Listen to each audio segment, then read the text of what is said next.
One live, one live, one live, two lives, two lives.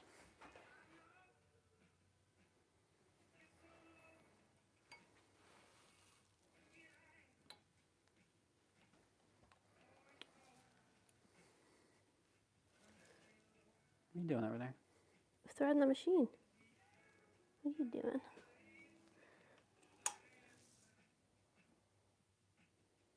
Do you need help? No, I just want to run it, test it one more time, make sure that isn't like a... It was probably just like a weird spot in the thread or something. We started, but she's back there just doing something else. Can you see me or no? Yeah, you're right there. Oh, that's weird that that is... Delayed. Delayed a lot. Well, we're going to try to answer questions. Incredibly meta. This is going to be real weird. Because we're doing double live right now, so. Well, we're doing double live, but like that one is behind. Like when we did the double live last time. Yeah, it was from that. It was easier. Just directly in the camera. But right. you can see comments on this now? That's the... Hi guys. We're just figuring stuff out. Also, this camera looks very green. Green? Doesn't it look good to you? This one looks clear. Yeah, this is Starting off really, really strong. It's fine. I'm it'll be good. Just gotta get used to it.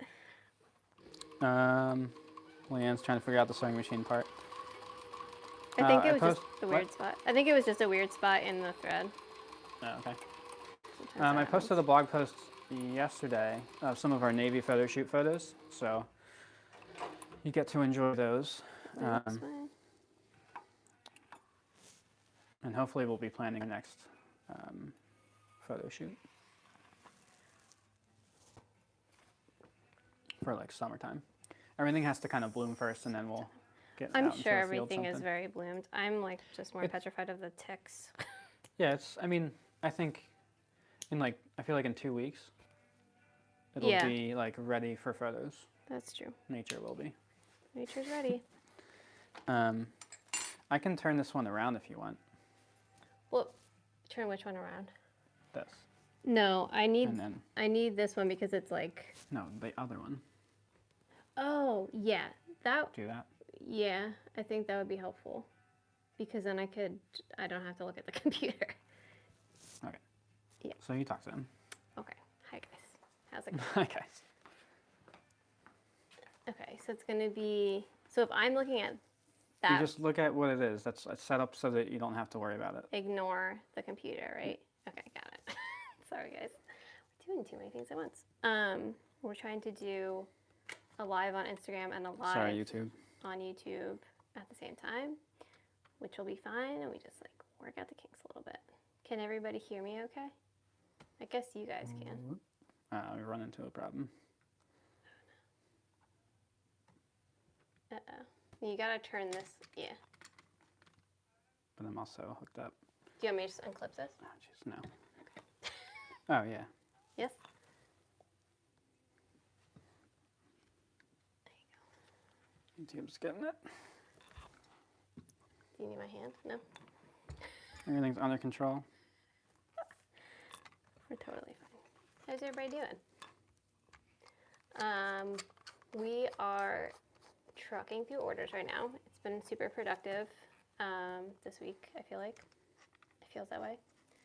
Yeah, it's been a really productive week. Mm-hmm. It is order week, everyone. In case you didn't know, you guys can place orders. So, yay. The only things that are unavailable to purchase right now are Navy and the Sally and Betty. Both Navy and the Sally and Betty come back the first week of June.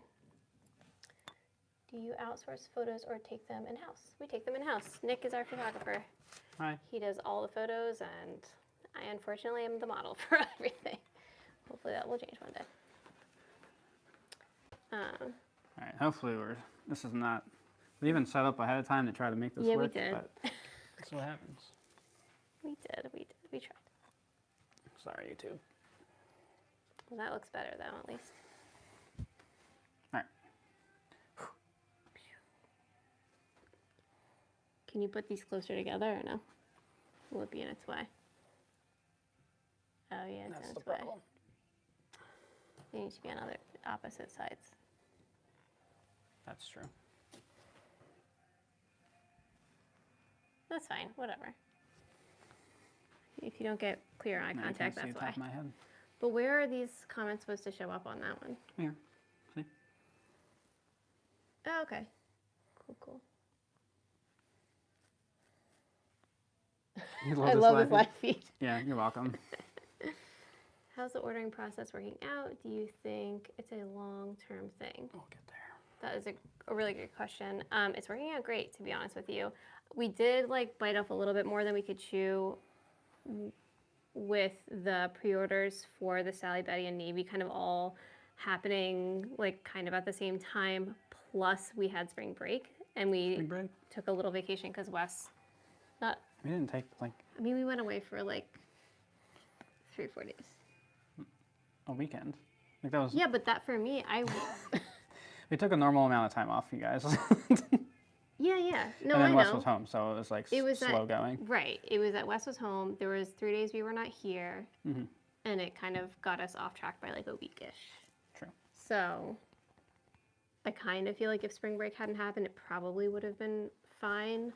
But I think like all of that culminating at the same time, we didn't totally realize how much that could potentially throw us off. But yeah, otherwise it's been going really good. It's incredibly helpful for us. I feel like we can order our leather more efficiently. I can work more efficiently. For anybody who doesn't know, just to kind of like reiterate it, basically the first week of every month is order week. Otherwise, we are fully shut down to take orders. So you can place an order the first week of every month. Our newsletter subscribers get a head start. Everyone else goes at the same time. And once order week is over, we just start making everything. The reason it's so helpful for us is because we can batch everything together. So the orders come in, we look at everything, we batch, same design, same style, or same design, same colors together, and then I can make them in a batch rather than like one at a time. So it's definitely faster. For me, it feels like mentally just better because I feel like there's like an end of the month every month where I'm like done, and then I wait for the next round of orders to come in. I'm not like done ever really, but it just at least mentally feels that way. And then for us also ordering leather, it's just so much better because we can see everything within 1 week of like what we're going to need. We can place those orders, make sure the leather is constantly coming in, that sort of thing. So the short answer is, I think it's gonna stay. Yeah, it's gonna keep going, unless like all of a sudden it becomes a problem for whatever reason. We're always open to change. Never say never. All that fun stuff. But yeah, I feel like I missed something. It's fine. What's your favorite weightlifting exercise or machine? What is this, a workout podcast? We'll be more prepared next week. No.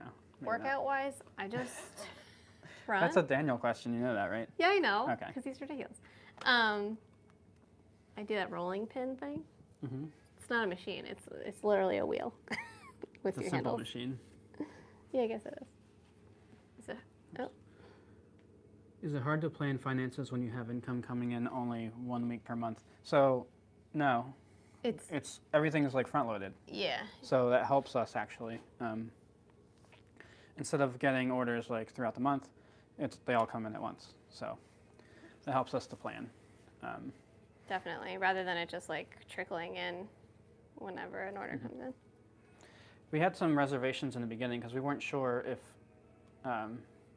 how people would respond to it, and if it hadn't have worked, we would have just changed our approach. So, Yeah. So far, so good. I think people are used to ordering pre-order through us, especially for new things and new colors. So it wasn't like that drastic of a change for a lot of our customers. So, That's true. and we tried to talk about it a lot. We weren't just trying to be secretive and be like, I hope this works out and don't tell anyone. So, all right. Oh, good morning from Idaho. Oh, hi. Do you have a retail store or is your business order online only? So we are online only, direct to consumer. We make everything here and ship everything from here. So we were a while back. We were in the Philadelphia Museum of Art and Some other Philadelphia some other like stores. boutiques in the Yeah. Philadelphia area. We haven't done that since. So we're just direct to consumer. Good question. Hello from Denmark. I guess first off, if you guys have any suggestions for us content-wise, we're going to try to do our weekly streams on YouTube and on Instagram. And if you want to see like some deeper content, just let us know, and we can work on that in filming, because it takes a lot of work to get a 10, 15-minute video together. But if you guys really want to see something specific, we're more than happy to do that. So. Ooh, So Leanne said it's order week. We probably have like under 5 spots left on our production schedule. So if you were waiting on a bag, it's probably a good time to get one. Otherwise, you'll wait till the next month. And did you talk about stuff coming back in June? Sorry, doing something with the. So the Sally and the Betty comes back in June, and so does Navy. So So get fun. excited for those, because I know I am. I think I did say it. Sorry. How do you take your coffee? Also, would you consider collaborating with another leathercraft person, aka me? This is just a little bit of sugar and black right now. I used to do creamer, and I have since stopped. Now you know. It's not crazy. That's Spanish. Something. Sorry, I can't read that one. Figure this out. I've got like 3 screens happening, throwing me off. Another big thing that's happening, which is important to me, we have dust bags on the way for all sizes of our bags. That's very exciting. So we went with an organic cotton bag, and that will be replacing the single-use plastic that we like heat seal the bags in. Yeah, I So- think the only thing that we're going to still continue to put in plastic Hats. is the hats. But when hats are done, they're done. And but- the Bettys. No, I think I got a small Oh, size. you did? Okay. To, For some to reason, I hopefully thought fit you didn't. some of the smaller things. Perfect. Okay. Yeah. We just don't have them now. I didn't want to Yeah. put them in a giant bag and Yeah, like roll it. It's it'd kind of be- weird. Well, it'd be not very useful. When designing your bags, how do you decide on the seam allowance? It's by feel at this point. It is by feel at this point.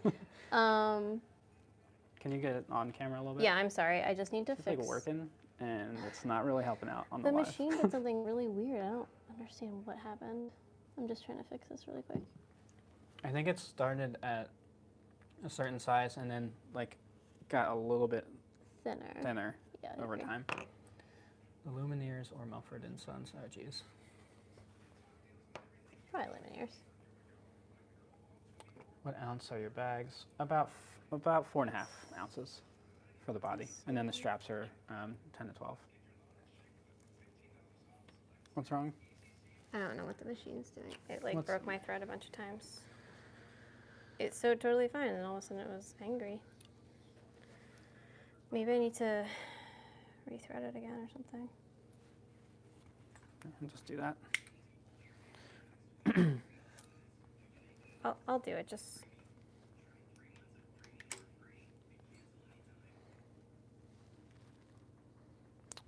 Oh, there's your magnet. This is why we shouldn't work on lives. whatever.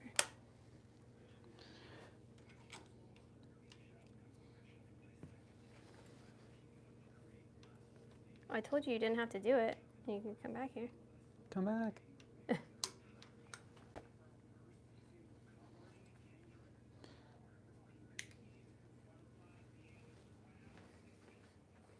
I'll only do the top part.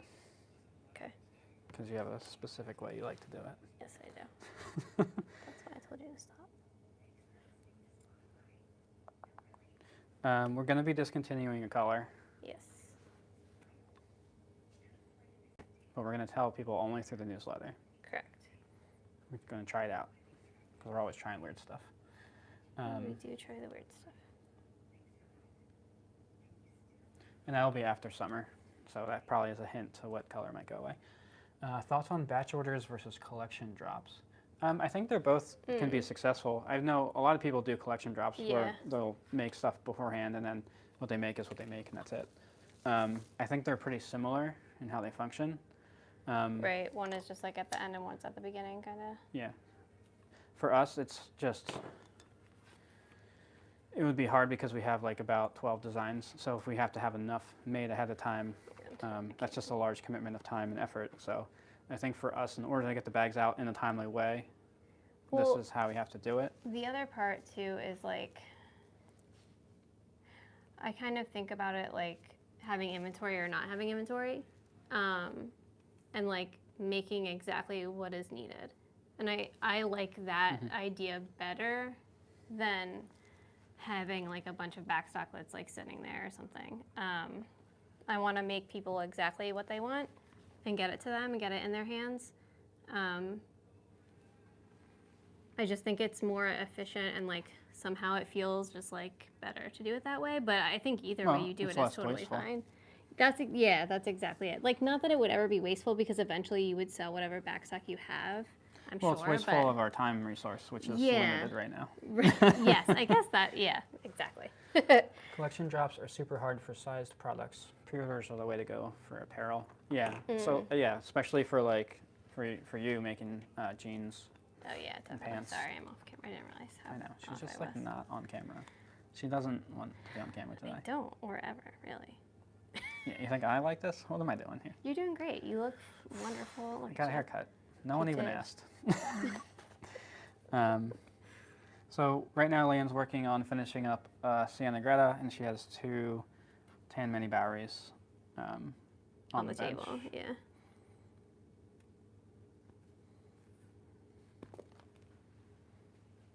And a lot more stuff that is cut out over there that I gotta Yeah. get to. We're prepped. We're prepped pretty good. We are, but Nick has been like very Trying to be on top of it. diligently cutting stuff out, and we're at a good spot. Nick was just saying earlier, like there's this sweet spot we get to where like everything he's got everything cut out and prepped, and then I am making the And bags and painted, magneted, and stamped if it's something that he can stamp. And so then, as I'm making bags, he's making the straps for the bags, and it just like It becomes flows really nicely. Exactly. It feels very satisfying at the end of the day. It does. Well, because then there's not really a time where we're like, we have to wait for something. Yeah. So again, efficiencies. I'm thinking about getting a new machine. I want a new machine. Not a sewing sewing machine. Oh, I was like, Relax. we just got one. Another one. No, I want to get that hole punch machine. Like that's by the end of the year. That's one of my goals. Okay. That's a good goal for the end of the year. I think so. It's really hard for me to not just get something I want, or like when Well, I for know I the want it and I business. know I need it. You see the help us. efficiency behind it, then you're like, why are we having this? Like, it's going to make it faster. It's going to make it easier. Exquisite Creations. Thank you. Thanks. Oh, and I'm trying to read a anyone little bit of Spanish over here. I'm sorry. who ordered a Sally or a Betty, they are all out. They are shipped. They should be arriving to you shortly if they haven't already. I don't know if we have subtitles. Thanks. That's a good question, though. Oh, is that something you can do on YouTube? I don't know. That would be cool. We're learning. We're learning all about the YouTube. Subtitles. Whoa. Oh no. What'd you do? Okay. Can't touch this thing. I don't know why you keep Do you know touching about it. the millennial pause? Millennial pause? Yeah, she does it all the time. It's What is It's that? the wait. It's the wait and see for technology to catch up. So like, as soon as we go live, you don't start talking. You're like, Oh. You mean I work behind you? no. You just wait. How many times don't know about that. has foil stamping ruined a project? So we try that to often. minimize that, especially around monograms, because those are mostly on pockets. Yes. So like, redoing a pocket's not a problem. Right, that's yeah. Um, So like this is like the interior pocket for the mini Bowery. This is not done obviously, but like the monogramming typically will go on that. Some bags get it if they don't have that on the inside. It'll be like underneath the flap. Creation So we tax try ruined. to make it easy on ourselves as much as we can. All right, I'm gonna try to sew this and see if I have any issues. Which your problem, thread? You rethreaded the bobbin, is that right? Yeah, I basically just took it out and then rethreaded it Okie dokie. because I don't know. Sometimes that helps me for some reason. Yeah. I just don't know why I was so mad. I have yet to teach my fiance how to hand stitch. She can help the hand stitch handles. Oh man. Hand stitch handles. That Hand sounds stitching. rough. Well, I mean, it depends on the hand. If it's a rolled handle and you're just stitching a line, that's not like a big deal. That's true. That's true. I mean, it's definitely takes a lot of practice to get it just right. Yeah, Gen Z starts talking immediately after pressing the button, but millennials wait a second. I find it super interesting. That's so weird. I never knew that. Wait, how do we know that that's true? It just is. Okay. Is one better than the other? Well, we grew up with analog, right? And then it went into digital, and then we had to wait for things to work. So that's the reason. We're not caught up to where technology is, like mentally, because we grew up with it But Gen transitioning Z constantly. is. Yeah, they didn't grow up with like having to wait, or like a Yeah. 56K We're modem, still logging on. or logging on. It'd be better if we just made that awesome noise that would happen when you would. Yeah. Yeah, we've seen a lot of technology change. And then there's the camera shake. I can do that for you if you want. The camera shake? Is that a thing? Yeah. Okay. Why don't I know any of this? Because you're an old lady. Because I am an old lady. I don't even know what like what do you call it? Back in my day. Shut up. Get off my lawn. Yeah. All right, let's give this This a is where you test. guys ask questions, because otherwise it's going to get really weird. Did you have anything else we needed to cover that we didn't talk about? Thanks Kevin for translating the Spanish for me in real time. It was very helpful.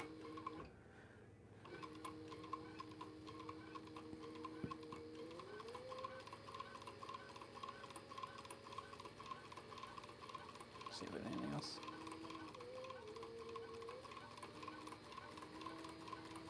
I think currently our lead times are about 6 weeks, so that's like the max we really want them to be at. And we're trying hard to catch up because like Leanne said, we're a little bit behind, but not too behind. That seemed fine. Is it better? It seemed fine for that run. Okay. Just make sure.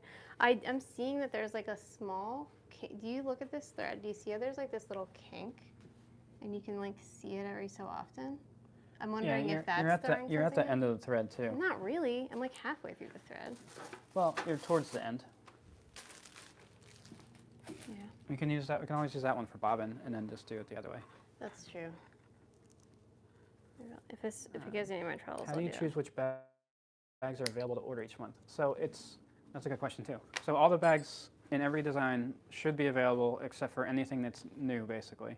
So we pre-ordered navy for the first time this year in spring, and we launched a Sally and Betty, which are the 2 designs. So those are pre-order, so they're on their own timeline. So in the pre-order page, it's all laid out there, but everything on the regular part of the site is just available each month until we run out of space on our production Yeah, but list. starting in June, everything. In June, everything Should be that we good to have, go. there will be nothing like new, even though it is kind of new. It'll all be available. Why is the year going by so fast? Please explain. I know. Yeah. It's wild. It is wild. I planted my garden early because it was so warm, and like I feel like to me, once stuff's in the ground, it feels like it's June, and like I feel like it's just going by so fast. It's flying. We have a lot going on though. Is May a long month? I can't remember. How many days are in May? 30? I don't know. I never could do that song. No, me neither.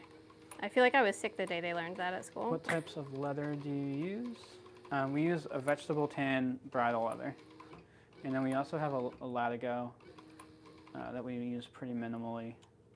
We started off using harness, and for us it was a little bit too shiny for the designs we're making, and it also had some of them like scratched a little bit too much for us, because we wanted to make sure that the bags got out like as perfect as possible, and we didn't want people to get the bag and be like, oh man, it's scratched up, because things happen while we're making stuff. So yeah, it felt like the harness was a little bit. Mother trucker. It's always at the end. Sorry, I didn't mean to. Focus at anyone.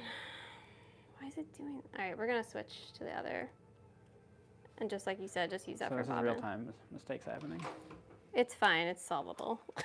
Luckily, it's happening at the end, so I guess that's better. But Is the thread breaking? yeah, Did you change any tension?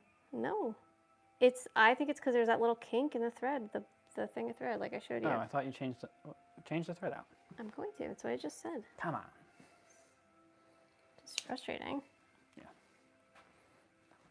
I forgot what I was saying. Sorry. Leanne's cursing over there. I hope no one's offended. I didn't even really curse. No, you didn't. I said trucker. It's No, fine. but anyway, we started with harness and quickly moved to bridle, and really liked it. It's like a good combo. I really like when it's like waxy, because it can sometimes be dry. So there's some variation in what we put out, just because of the variation in how it's tanned. But when the bridle is like waxy and like it's nice. Thoughts on the resurgence of trades that were thought to be dead? Do you have examples? Because I think that sounds great.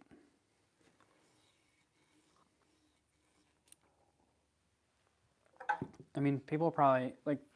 I think for like us, we're trying to like leather's super traditional. It's like a really old material, One of the oldest. one of the oldest, and we're putting like a modern spin on it. So I think that's kind of going to happen more and more.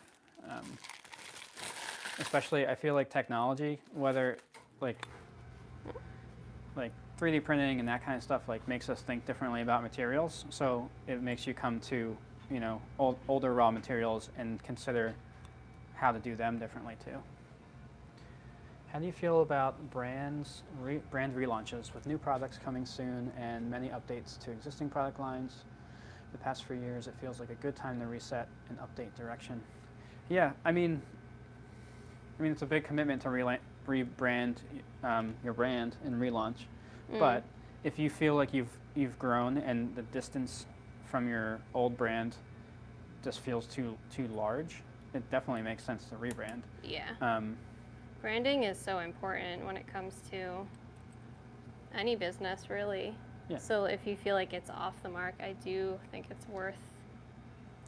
Like, think about Apple, commitment. right? Apple Computers was the brand for a long time. Then they just changed to Apple so that they could encompass more things. So there are times where it makes a lot of sense to rebrand. You just want to make sure that that brand can then flourish. Also, if you're just tweaking your current brand a little bit, I think you can do tweaks over time to get there if you want, unless you just want to do a full rebrand relaunch, basically as a new company.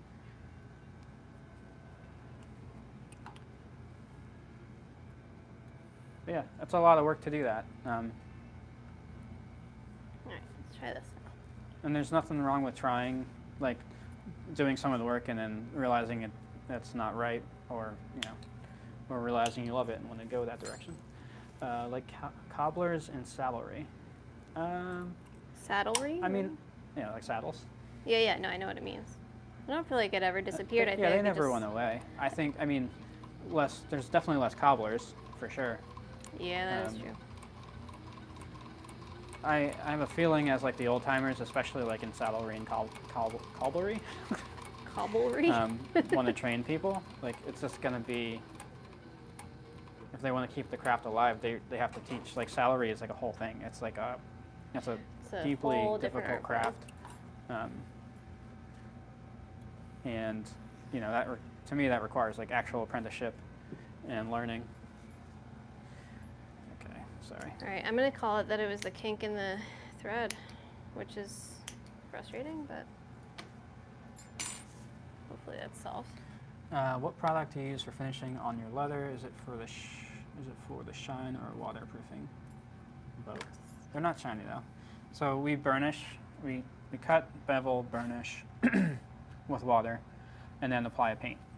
And then the paint seals it, and it's good to go. It's a matte paint. It's not shiny. And most of them are color matched to the leather, except for navy is like a contrast color.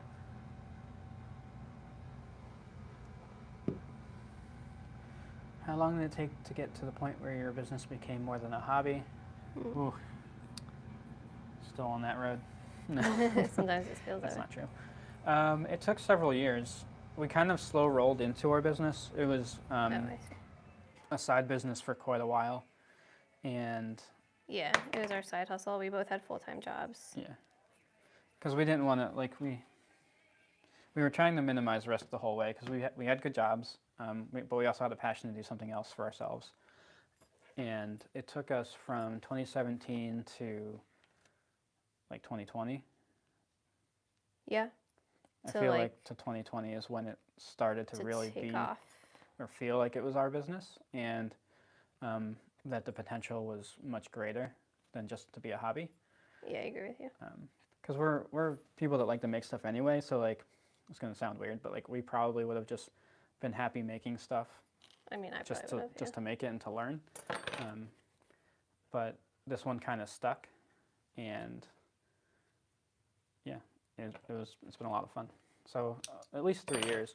I think if we had started with what we know now, we could have gotten to this point a little bit faster. But it's still it was really important to us then and now to grow as organically as possible. Yeah, definitely. We don't want it to just be like, oh man, we have all these sales, we can't possibly fulfill them, and we're booked Now out we're for like screwed. 3 years. It's just not. That's Yeah. not the goal. We want to build something that's super long term, and that we can be proud of, and not just like say we launched a wild business and then it burns Failed. out and fizzles. Yeah. I don't know if that answered your question, but a couple years. And when in my mind, I got serious about it then, like about like making it into a thing. Interesting. I have like levels of seriousness that I feel like I got about our business. Yeah. And then obviously when we both stopped working our jobs to do this Yeah. is when it became incredibly real because Yeah. this was our income. And we try really, really hard to not let that dictate our decision making. We want to do what's right for the business in the Yep. long run so that it benefits us that way. It's really easy, in my opinion, to go after like I'm going to make 1 million keychains or like 1 million small wallets and just sell those little things, but that doesn't do anything for your brand in the long term. It might get you like some quick money, Unless you want to be a keychain brand. unless you want to be a keychain brand. But I don't feel like we added enough to that conversation about those items Yeah, and that's also to like push that. why we waited. So like we had some some card holders for a little bit, but dropped them pretty quickly. You hungry over there? I guess, yeah, a little bit. Tommy just growled.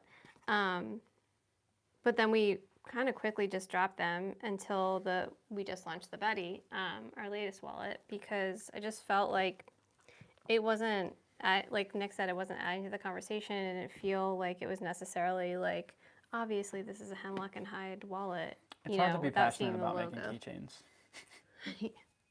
I think. I mean, I could see myself getting You that. could, but like you'd have to be introducing a new technology, a new something like that's not seen out there to be like, oh yeah, this is Yeah, the keychain design, that yeah. you want with your life. Not necessarily a rebrand in terms of logo, name, color, etc., but more along the lines of relaunching and updating existing product lines. Okay, yeah, I don't think there's anything wrong with that. I think that's something that you can plan and do over time. Like we're honestly trying to always evolve what our brand's doing, and that's why we discontinued designs, because some of them no longer fit with the aesthetic we want, or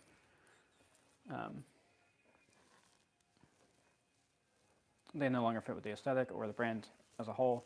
So it makes sense for us to drop those and then push it forward with other designs. So that's a completely normal thing to do as a business. Yeah, for sure. What is your favorite part of the process? And somebody asked, your stuff's amazing. What kind of warranty do you use with your stuff? We don't have anything specifically on our site, warranty-wise. Any issue that's ever come up, we've just tried to do right by the customer. Yeah, and we've never had. We should probably put something into Yeah. words, but that's a good question. It is a good question. Favorite part of Talking to the the process computer like is it's this. definitely. Oh yeah, gotta look at these guys. Designing new products is always my favorite part of the process, no matter what. Secondarily to that, I feel like I just made breakfast for my husband. I just ate a Pop-Tart.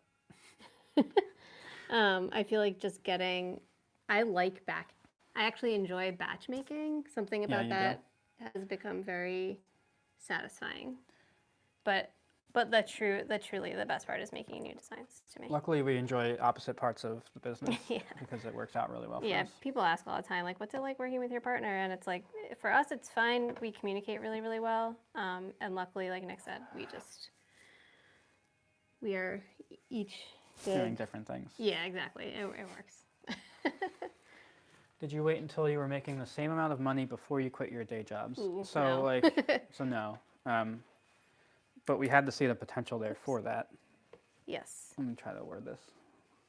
When Leanne quit and I was still working, like when we were both employed full time, we were doing pretty good for ourselves. We were both in management at our jobs. Yeah. And we had no children.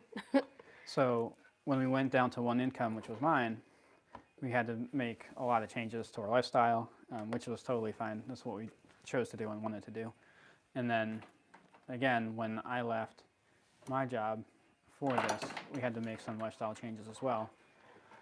And then before leaving both of our jobs, I feel like we tried to just set our personal lives up in a way. Like there was no major purchases we needed to make after that. Yeah.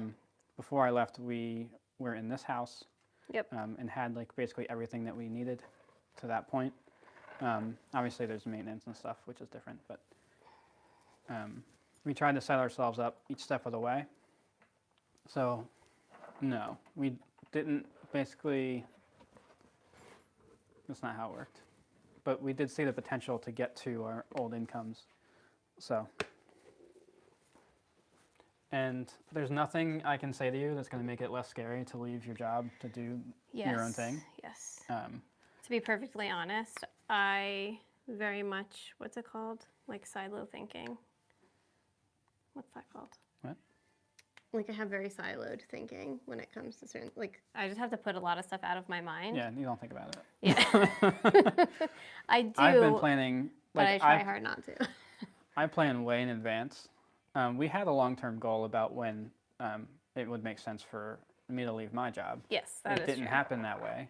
That is also true. But like you gotta know your partner. So like when I have something crazy that I want to introduce to Leanne, I tell her way ahead of time so that she can think about it. Yeah. Because if I was to say, you know what, I'm done, or like I don't know, whatever. Yeah.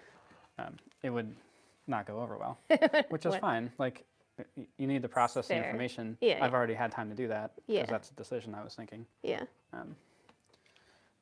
But yeah, like I said, nothing's gonna make it easy unless you're just raking in the money ahead of time.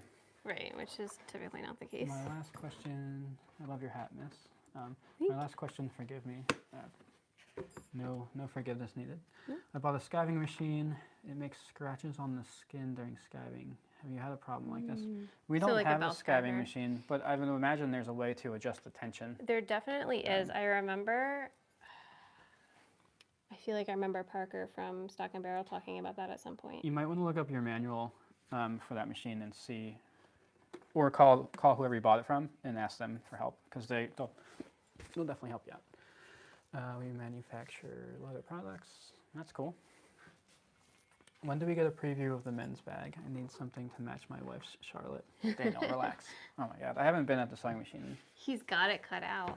It's cut out, it's That's not patterned, it's helpful. right there, I can see it. I just need to figure out the double gusset. What do you mean? I have two gussets cut out because I want the right thickness. The width. You mean like the width? Mm-hmm. Okay. And one wider, one not. Oh, I didn't realize that. Yeah. Okay. Didn't even know. I have pictures. I have like me patterning it and starting it on video. Like 3 months ago. Yeah, it's hard. I guess I could just buy a matching Charlotte. That would be funny. You definitely can. There's been guys that wear that bag for sure. What do you do in your free time? Every time. Was that a question for real? Yeah. spend time. That's the point as a where family? I'm at now. My partner's working on designs. I work on creation of the actual item. What I'm struggling with is a fear of failure. What if people don't like my products? Well, that's why you have to You need test. to test that first. You can't just be like, I hope this works.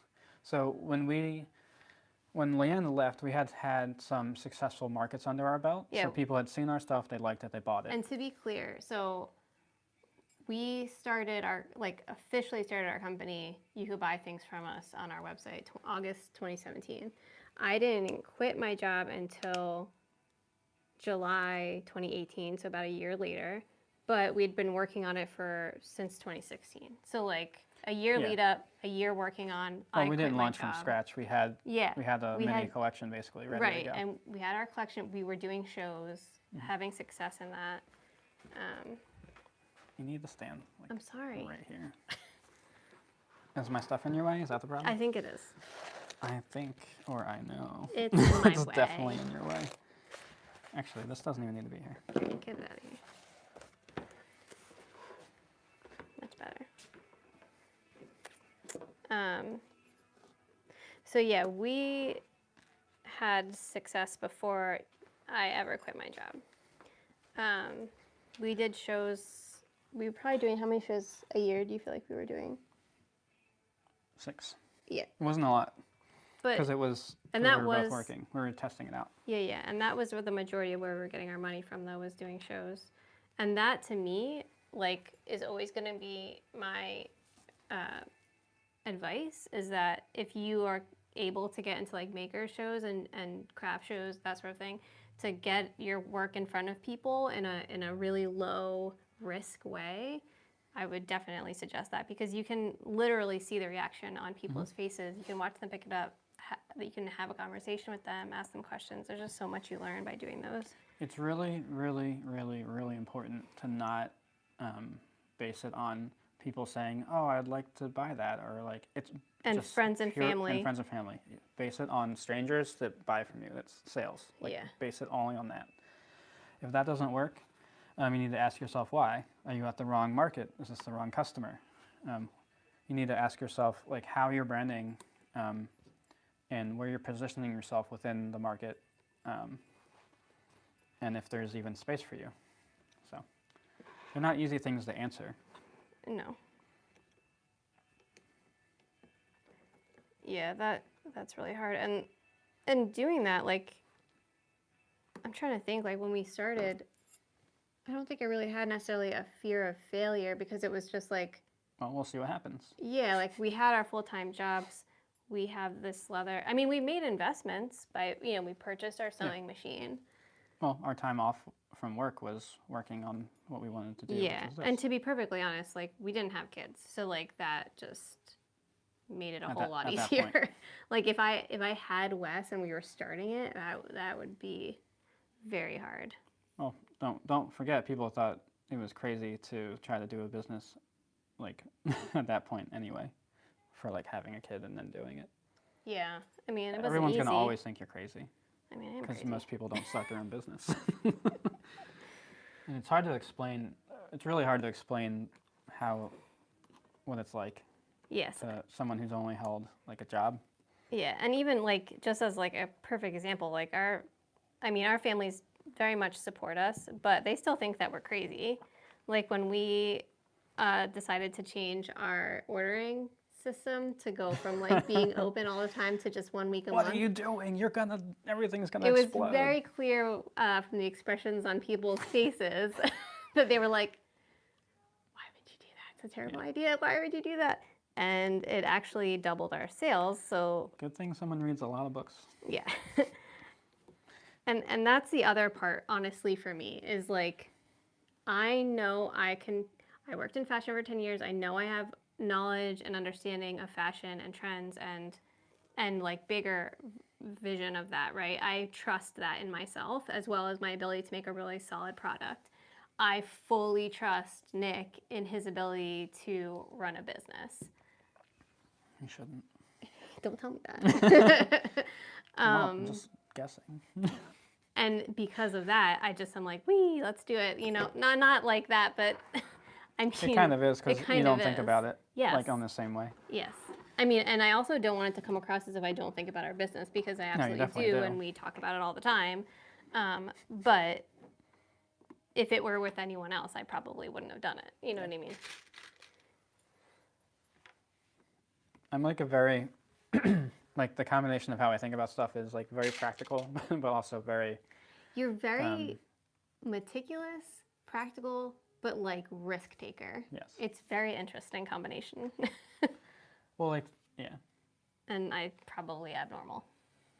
Well, Would you're be my you're guess. risk adverse pretty, Yes, that's why that we but work you're getting together. definitely getting better at it. Thank you. Trying my This is best. legitimately a high-level business class right now. Thank you both so much. Definitely did not think about craft maker shows. Awesome. Well, yeah, we're happy my to help. gosh. If you have We any have- other questions about that, please ask, because that is how we got our start. That's how we like got feedback about stuff before ever putting anything online. We did our That's first not- show. That's not true. The show in October. Was that ahead show of in Flea? August? I thought it was. Was it not? In my mind, everything's after August. Okay. Maybe you're right. It's hard I'm for me to probably right remember about anything. this one thing. This one. Um, I'm do you gonna have look it and up. use a leather splitter or just buy certain weights? We just buy certain weights. It's faster for us. We're really happy with the consistency that we get. So we've thought about it we have a couple ideas in the future that might require that, but we're still playing around with it. Yeah. Bell scarves are awesome if you need them. Well, a splitter and a bell skiver are different. Oh, so a splitter, you're like splitting down an entire hide at once. Got it. No, I just misread, I think. Yeah, yeah. Or combined them in my brain. I mean, that's easy so, to do. Yeah, if you're doing like a, no, we don't have that either. That's like, yeah, no, we just buy the weights that we need. And we pretty much design around that as well. So we're not having to buy like a ton of different weights. Do you manage your time with tracking hours so you have good work-life balance? Nope. No. I still feel like we have decent work-life balance. I do too. It probably wouldn't be for someone else. Maybe. I don't think that there's times where there's only been a few times. Like we like to be home. Yeah. So like that's part of it. But like that is part of there's it. only a few times where I'm like, man, I wish that we could just do this. But like it's not very often. I agree with you. I think we try to. We are like, homebodies. The business for us is part of like we enjoy it, so it's not like I'm not gonna say it doesn't feel like work because it definitely does sometimes, but it's like part of our day. I don't know how to explain that. Back down. Like we're not here to work, 20 hours a day. We fully recognize that we want to have an 8-hour day or less if possible. Yeah. And not like work ourselves to the bone. Like that's been the whole goal since we started. Yes. If the business required us to be doing this 16 hours a day, that's just not a sustainable practice. And Definitely not. that means you're doing something wrong.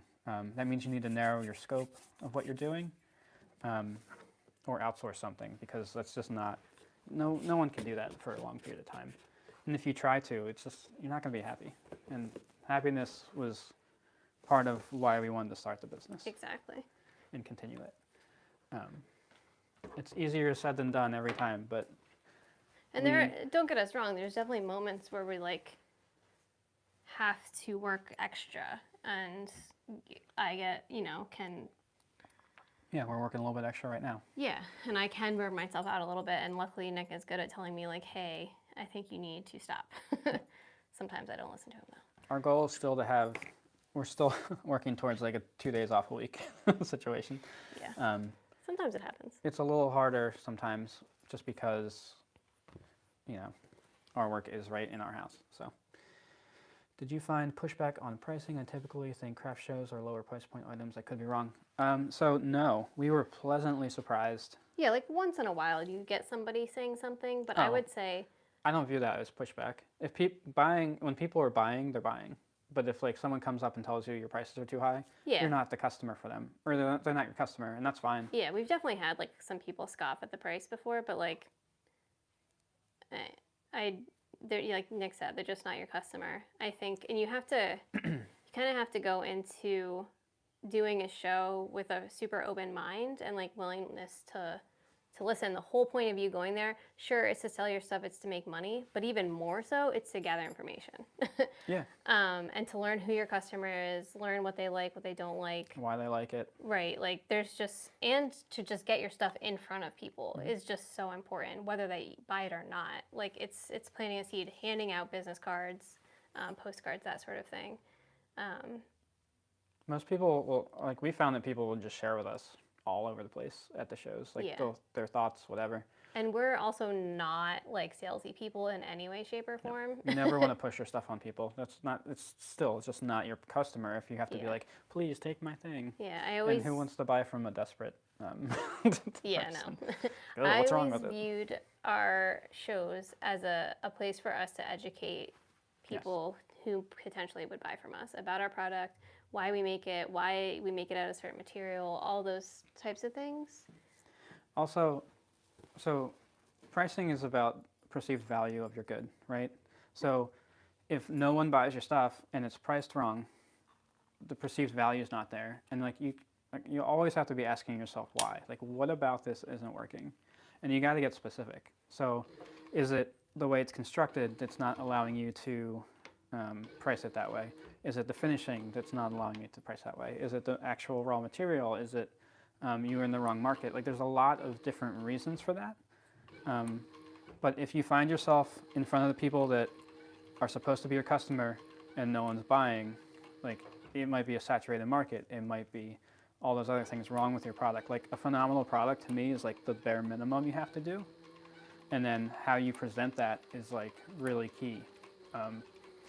If we just say, if we priced our stuff super low and then we burned, like, we got all these types of sales and we could just never fulfill it, and then we would make everybody upset. Like, it's just, and then we would tumble, fall, and burn and crash. So it's a balance, I think, between what you're offering, what you can handle, and just being honest about it. I don't ever feel like we have to justify our pricing to anyone because we've priced stuff, I think, pretty fairly for a handmade good. And especially if you're doing market research on other things or other products like yours, you should be able to give yourself a ballpark of what that is. And to me, if you're making handmade stuff, it's never a commodity, and you shouldn't price it as such. Mm-hmm. What did you say? Work-life balance? I think I've never heard of that term. What does it mean? It's when you balance your work on top of your life. Like a triangle. What's new today? How do you value your product if you're not tracking time? Oh, we track how long it takes to make stuff. Oh, yeah. I thought But you we're meant not just like generally, clocking like, in, work day. clocking out kind of thing. Misunderstood there. Yeah, like I have spreadsheets on spreadsheets of Oh, yeah. costs, our labor costs, and all that stuff. That seemed to go fine. It's like making me nervous that it's going to do something, though. Relax. But pricing can be really hard for, especially starting out as a maker. It's like the number one thing that I feel like people struggle with. It's really easy to undervalue yourself. Yeah. Or like really, really easy. Yeah, one thing that kind of helped me is like go into a department store, look at like the high end stuff, and look at the prices, and then look real close at their stitching. And then also realize there's a full market for that item. Yes, that's also true. It'll probably make you feel a whole lot better about what you're doing and the prices that you actually should be setting yourself at. Yeah, the difference between, we'll just go crazy, the $1,000 handbag and a $20,000 handbag, there's probably very minimal difference besides the marketing and the brand name recognition and lifestyle. Like, those are huge numbers, but like there just can't be that different of like construction technique unless it's completely hand done. But even then, it's just, that's different. And it's just not. So. Like, yeah. I mean, that does happen in life. I'm just saying, but No, like for sure. Within a department store, you're not going to find that. But the $1,000 handbag and the whatever $20,000 handbag, they're totally different customers. Like they're different. So you have to like recognize who your customer is and give them what they want.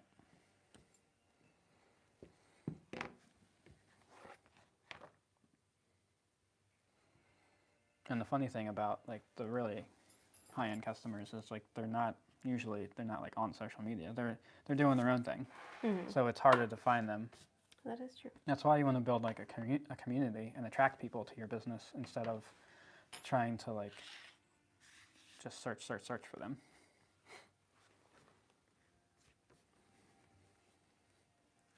Science. Sorry, this is so confusing. What's confusing about having 3 screens in front of us? It's a totally normal way of work. I can get another one. No, Another screen? I'm I'll get a tablet and I'll put a tablet over here. Plenty of screens, thank you. How do you find your customers? So I think, I mean, we initially found traction at markets, right? And then we tried to make our experience, like our whole brand experience, the same across the board. So like our website and our socials are all similar, and they're all hopefully enabling trust in the relationship. And then we do social media ads too, so that's part of our strategy. I think it like really depends on your customer. You have to think about where they are, like which. So we'll just take social media for example. So on which social media platform are your customers? Do they spend most of their time on YouTube, on Instagram, on TikTok, or wherever? And then you can experiment with that. Like just do small ads on each one and see what happens. If it works, it works. If it doesn't, it doesn't. But it's definitely easier said than done. But once you start growing like a community, that's why we show what we do. That's why we part of the reason why we do these lives. We like doing them. We like sharing the information and knowledge. But it's all part of our brand package, basically. So that doesn't mean this is what you have to do, but this is what's worked for us.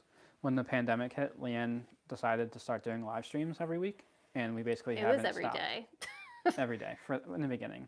For like a solid few months there. And then you build on what works and continue to build on what works. And I think one of the other things too that we're really good at, that I think a lot of people do struggle with, is being open to not every business decision being like the end all be all. Like I made this decision, now I have to do it. We'll change things all the time. Oh yeah. If we have to. Yeah. I think it took me a while to get my head wrapped around that, whereas Nick is like, let's do it. It's fine. Just change it. Well, if it's not working, why hold on to it? Exactly. But I think a lot Doesn't of mean people... you can't keep that idea in the back of your head and use it later. Right. I think a lot of people, especially for the maker, for some reason, that is like a place of like, that can hold you back from trying something new.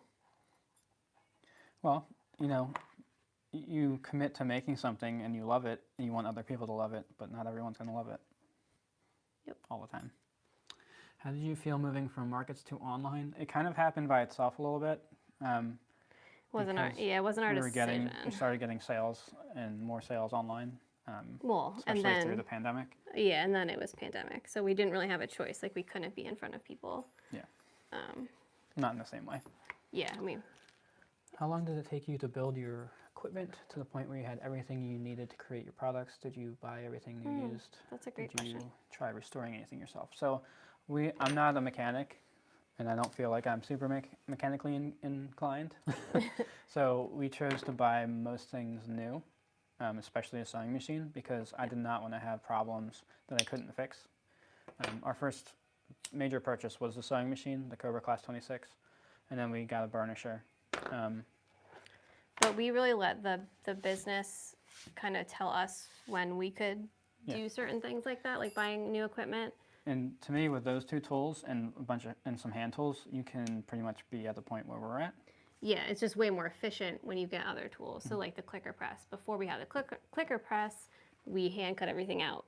And then we got a bottle jack press, which is a way less expensive tool, but like can get you there, but it's just not as fast as a clicker press. Now we got to the place where we could afford a clicker press, so we got the clicker press. You know, we kind of slowly built up our tools as we were able, but I agree with Nick. I think like having a sewing machine, having a burnisher, and then hand tools can get you to make the same products that we make. It's just as How long does it an take you? efficiency. Yeah, exactly. You probably answered this question before, but how do I price what I make from small items to large totes? Oh, that's a big question. That is a big question. We kind of were talking about it. It depends where you are in your market, like where you want to fall. It depends on where, it depends on the good, the item that you make. Yeah. It depends on a lot of Materials. things. There's definitely like Your overhead costs, what your rent is, your electricity. yeah. Also, whether you're planning to only ever sell in person, or do you plan to like put your items or try to get your items into stores? Are you retail, direct to consumer, wholesale? One of the main reasons we decided to do just direct to consumer was because it made it possible for us to keep our prices a little bit lower, even though you know our Yeah, if we were going into retail like tomorrow, we would have to do a totally different price structure. yes. But I think a really basic way to start is, you know, get yourself an hourly wage, multiply that by how long it takes you to make the thing, plus your cost of materials, and then you got to add profit in after that. So what do you want to make after that? So that's like a real simple way to look at it, to give yourself a ballpark to know if you're going to even break even on those items. Sorry, I'll be back in just a second. Where do you think all the single socks that disappear into the dryer go? And do you think the thread snips in my shop end up in the same or different places than my socks? So the thread snips are definitely somewhere else, and Leanne loses all of them everywhere. We have like 4 pairs. Hey, I've been really good lately. I've only one asked at you to each hand me a place pair where of she scissors goes. like once in the last like. But they all tend to gather months. somewhere. Well, if you're asking my mom, the socks go to the sock monster. The other thing about pricing is like like Leanne said earlier, it doesn't have to stay that way. If it's not working, you can change it. Or if it is working, you can't change it. I would highly suggest that you don't lower your prices just to lower them. No, actually, do you start with lower prices to get your name out there? So we did a little bit. It wasn't lower. It wasn't low. We weren't lowballing ourselves. No. But they were priced at the price that we thought made sense. And we've raised our prices multiple times since we started. And I've only gained sales and more orders. I think, like we were talking about earlier, it's just so easy as a maker to just be like, you know what, I just want to sell this thing, and then you undercut yourself. But if you're not making any money, you can't continue it and sustain it anyway. Right. So like you're only doing yourself a disservice. As a service by doing that. Do you think you'll ever make the Rosie wallet again? That's a solid question. No. No.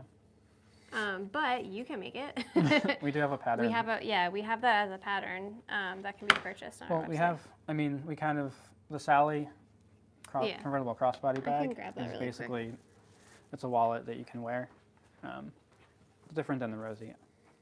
But it's a similar like size. Competing on price is a race to the bottom, exactly. There will always be somebody bigger who can get the price lower. You never win on price.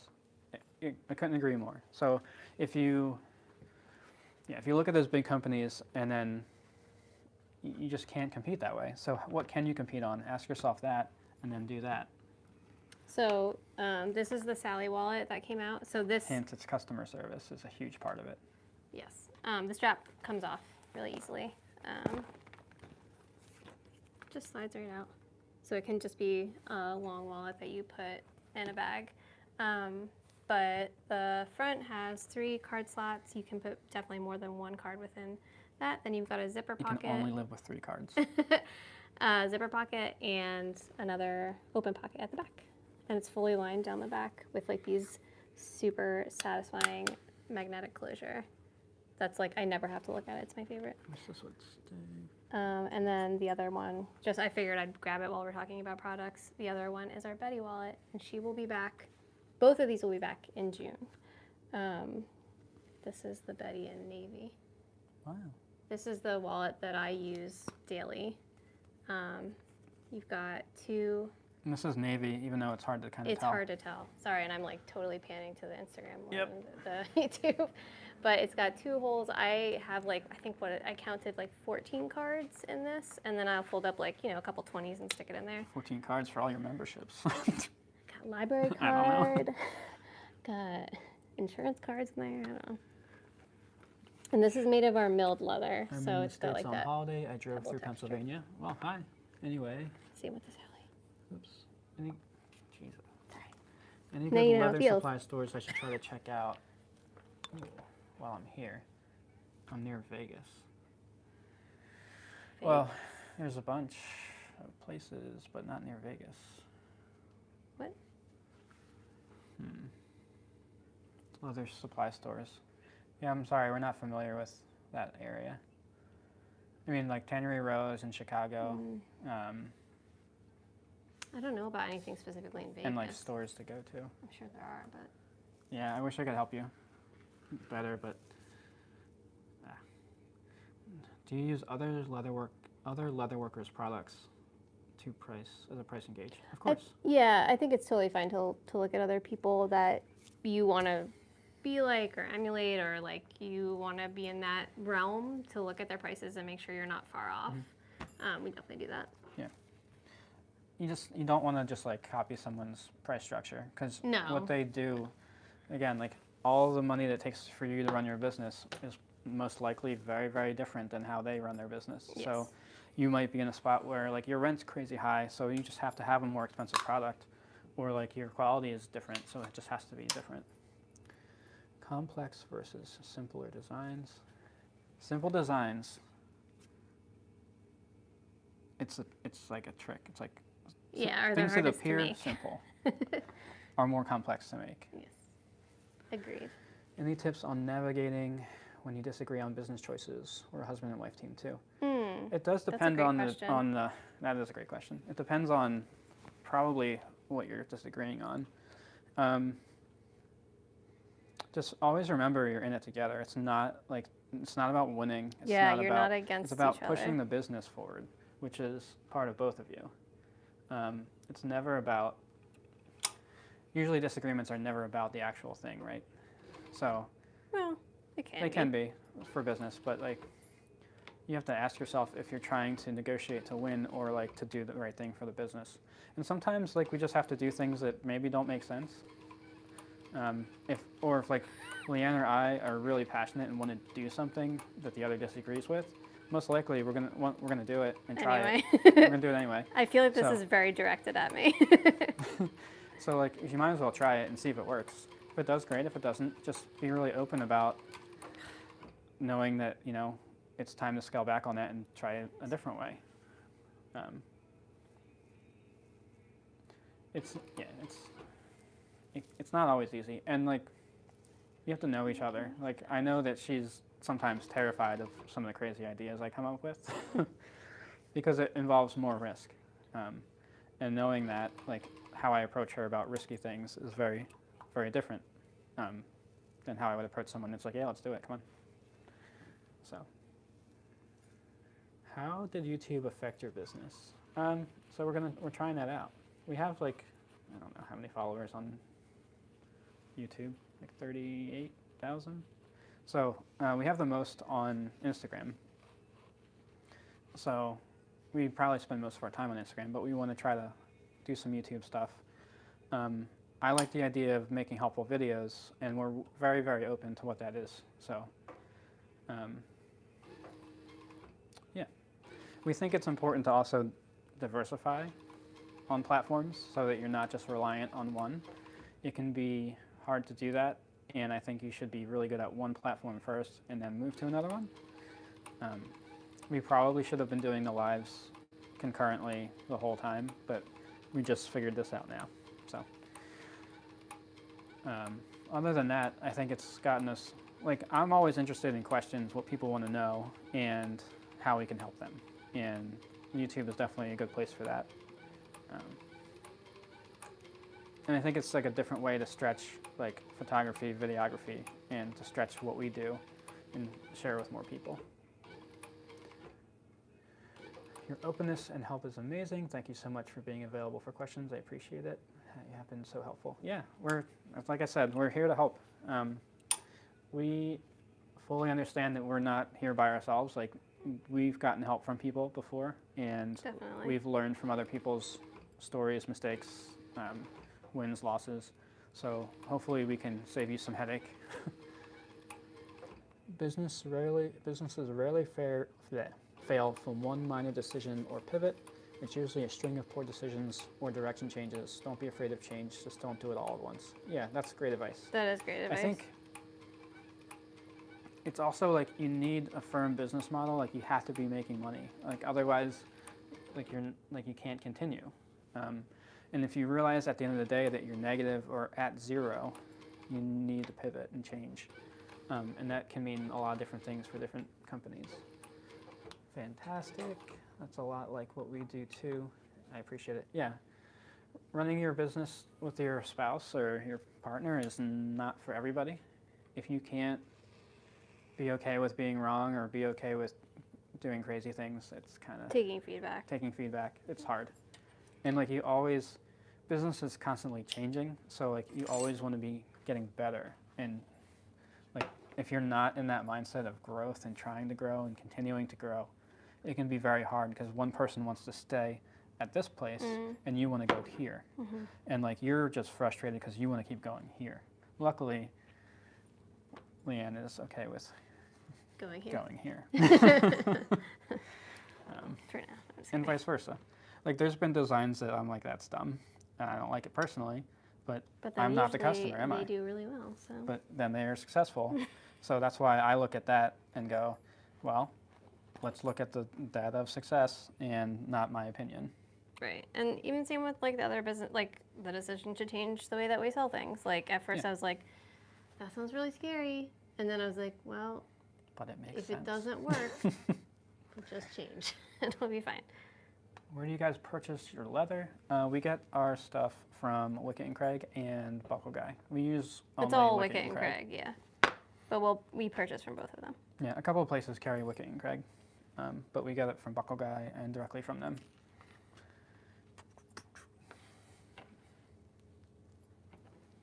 The very first leather we ever got was vintage. Yeah, vintage. When was the last time we changed the needle? That was not that long ago, right? Monday. Was that this week or was that last week? I don't remember. I need to keep a log. I'm terrible. I feel like you did it on the live, didn't you? Oh yeah, maybe. So it was exactly a week ago. So I need to change it. I think so. Yeah. Okay. We already talked about it. Okay. The weekly needle change. Buckle Guy is great, but I think they should offer rewards points. Well, at volume, they offer pretty great pricing, especially on hardware. Yeah. I would be the first on the reward point system. They're also really quick about shipping, especially like to our area. Yeah. Going through the tannery directly will take longer, for sure. Yeah. But, just depends on your planning.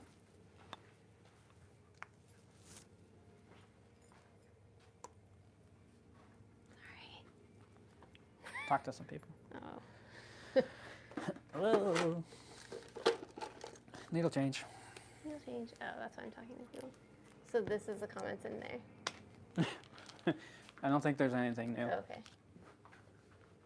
Oh, wait, how did you come there up with is. your name? Yeah. This old story. How did your name start? Well, it was like, I mean, obviously part of the first It part was of a cold winter's day. It was a cold, just dark and stormy night. No. When we started our business, we played with the idea of like naming the business something with our name, like our last name in it and stuff like that, and it just didn't feel right. At the time, we had just switched over from the vintage hides that we started with to purchasing new leather, and we had made the full decision that we were going to go totally veg tan, no creme tan ever is going to be part of our collection. And so knowing that, I was like, well, that's a big decision that we made in our business, and I'd like to string that into the name somehow. And so one of the things they use in veg tanning is the hemlock bark, and so that was where Hemlock and Hyde came from. I was like, I really want to make sure we always stick to our guns. We always use veg tan. Even if we were to change, to a different tannery, we would always still be getting veg tan. And so, not that we're planning on doing that, but yeah, longevity of our product is really important to us. Right, and exactly. And so, part of that is the type of leather that we choose to use. the type of tanning that we go with, and veg tanning is just it was one of the most important parts of the material that we work with, so that's why I went with Hemlock and Hyde.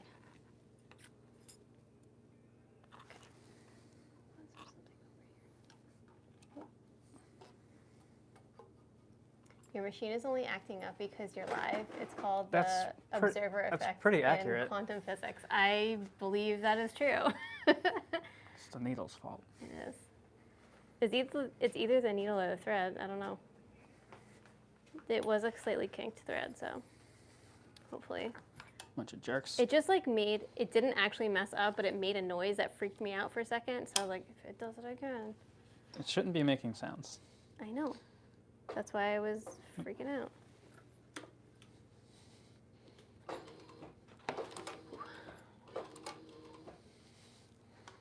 Okay. This is a lot to monitor over here. I like how I just ignore everything. Oh, boy, it's still going. Oh, am I at the bottom? Okay, I did it. There we go. Oh, there's a question in here. Oh, except there's not. That was weird. Maybe they deleted it by accident. What? Is it doing it? It was. Oh, it's stuck when you're pulling it. That's what I had told you before, remember? Yeah. Did it do okay otherwise? Yeah, it looks stitching? great. Looks fine. So You can tell. Maybe it was the needle. You can tell the difference in the holes. Oh, yeah. Problem solved. Look at that. Sorry for all the questions. You guys also make the hats you sell. Don't be sorry for questions. They're so gorgeous, by the way. We do. Is this ours? It is. Wow. So we do have, okay, here's a business decision we made that didn't turn out exactly how we expected. Yeah. So we wanted to do hats because Leanne loves hats. I do think love hats. Hats are cool. We did a lot of research. We happened to know somebody that could help us with that. Yep. So we did it, and it was moderately successful the whole time, to be honest. Yes. But it wasn't. It wasn't like. What's the best? It wasn't like a full rolling business. We weren't really good at talking about it. We weren't good at explaining it, and I think that we kind of just let it slowly get quiet. Yeah. And we never pushed it. Yeah. So it also, I think there's two things. It didn't necessarily fit the way, so we were working with a factory to get the hats made. We did learn how to make hats from scratch. That's how I started doing it. Blocking everything myself, everything like that, because I always want to know like how it's done so that I can make the best design decisions that I possibly can. But we knew someone who literally had a hat factory. The needle was just dull, Sally. There wasn't a burr on it. And like we just had a really great opportunity to work with him to get the hats made, but it was just totally really bringing a completely different business model into what we did. Mm-hmm. Even though we hadn't changed the way we place orders, it was still that also meant we could only pre-order. Right. Effectively. Yeah. And then I mean basically we projected incorrectly what we thought we would sell. Yeah. And that's that. Yeah. Then you have to live with that decision and decide how to. And then the other part of it was like the actual flow. So like even when we get the hats in, there's still work to be done. Like I hand do the hat band that goes on them and everything. And we were offering vintage linings at the time, different brim size. Yep. And it just really broke my flow of work. Now we still have hats for sale on our website and you can still purchase them, but once they're gone, they're gone. So, excuse me, they're not something that we're planning on bringing back.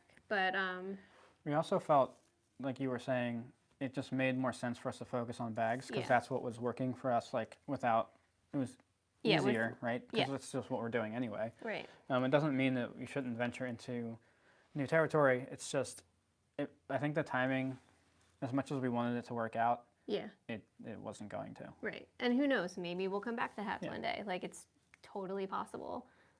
But yeah, I agree with you. I think the timing just wasn't quite right. And that to me goes to show like the product is awesome. The material it's made out of is incredible. And like there's a lot of really great things about it. but it just wasn't working for us. So Yeah. I honestly diagnosing think, why that was.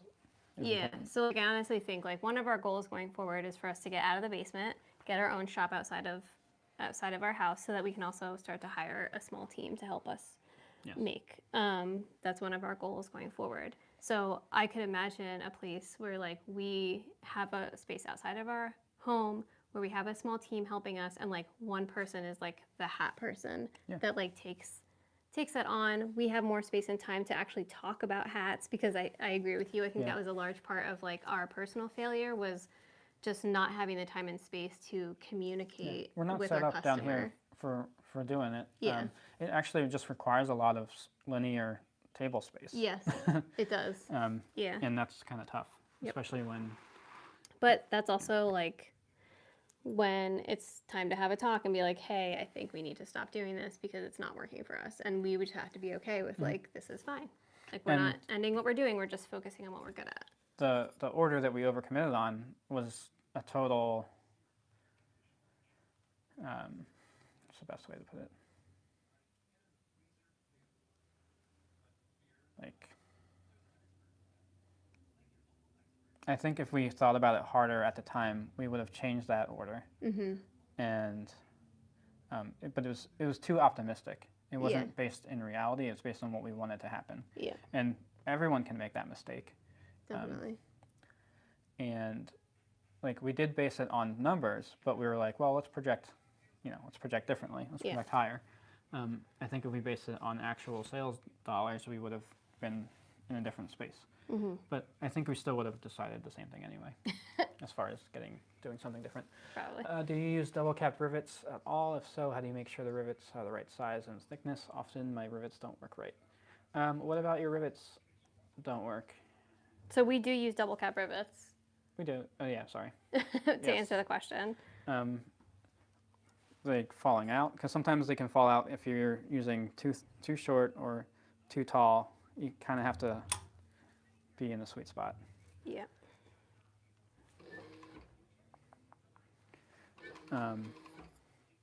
Because if they're too tall, they'll like bend and Yeah, go like, squish. they'll squish the post. You basically want the cap just to go like this. Just don't. You should be able to click them easily together, and then you press them. Yeah. It shouldn't ever feel like a struggle. I mean, we can tell you like the weight of leather we use and the size post we use. That can definitely be helpful information. What's the sweet spot? Like what I'm trying to say is like it should be able to easily click, and like be like the post should just be like a little bit above the thickness of your total leather. So if it's like underneath the leather or like way above, that's kind of a problem. It should be just a little bit up, and then hopefully that makes sense. What do you think of Butero, Ghost Wax, Veg Tan leather? Would you Ugh. consider using a leather like that for your products? Funny story. It's not a story at all. I don't like it. Ghost I love Butero. Yes. I love that Italian Veg Tan. It's amazing. And I mean, I think I've seen like cool Ghost Wax products. It's definitely not in line with what we do. I think I prefer like to darken the patina instead of like removing the wax surface. I think it was probably cool for a lot of people to try, but I don't see that sticking around. Like longevity wise, that's not like a super classic look.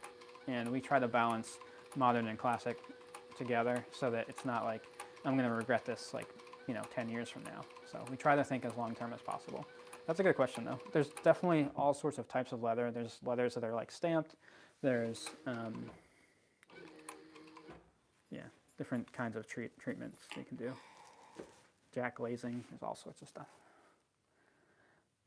I do love Butero though. It's like close to my heart. My wallet, which is upstairs, is made out of Butero. And I'm probably saying that wrong. I'm sorry, Italians. This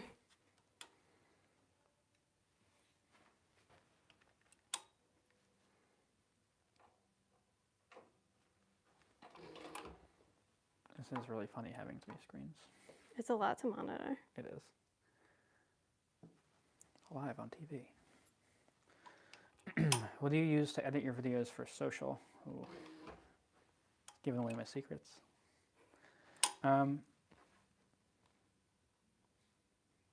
So I'm very conscious of how I'm going to edit. So usually when I'm taking film, I just use my iPhone. It's an iPhone 12 Pro.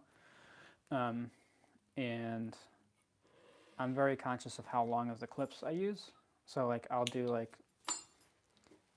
3 seconds here and there, and then I can edit them together. And I honestly just use Instagram. So I use their internal features. I save what I've done to my phone after that, and then you can put it wherever you want. No offense to YouTube, I guess offense to YouTube, I don't know. Their shorts editing is not fun.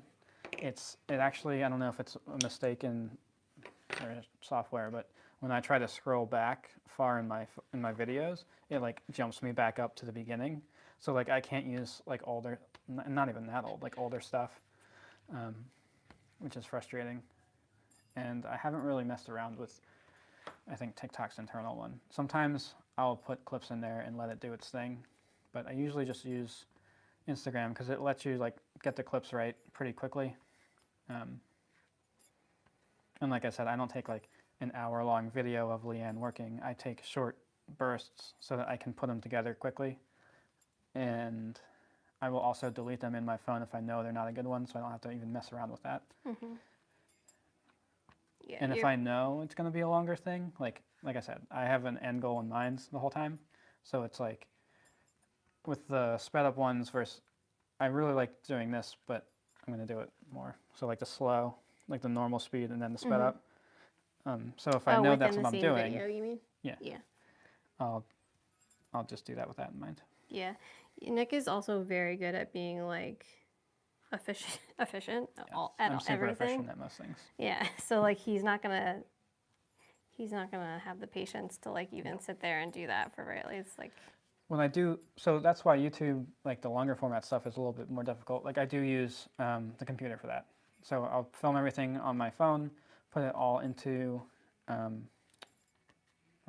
Premiere, and then I'll do it that way.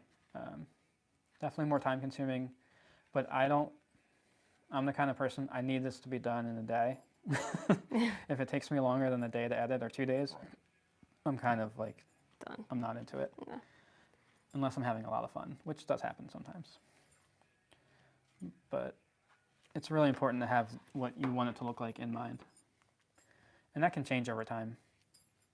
I've played around with different frames per second rate and stuff like that.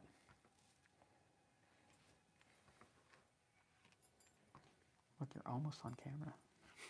I'm trying You're really almost hard. there. I'm also pulling threads right now. You have to find what works for you, because if you don't, then it's not going to be fun to do, or it's going to be frustrating. So if you find a system that kind of works, then I would do that. Hand stitch or machine? Question mark. We do a bit of both. Yeah. Mostly machine. Mostly machine. If you're asking how I feel about them, they're both good and have different reasons and purposes. Mm-hmm.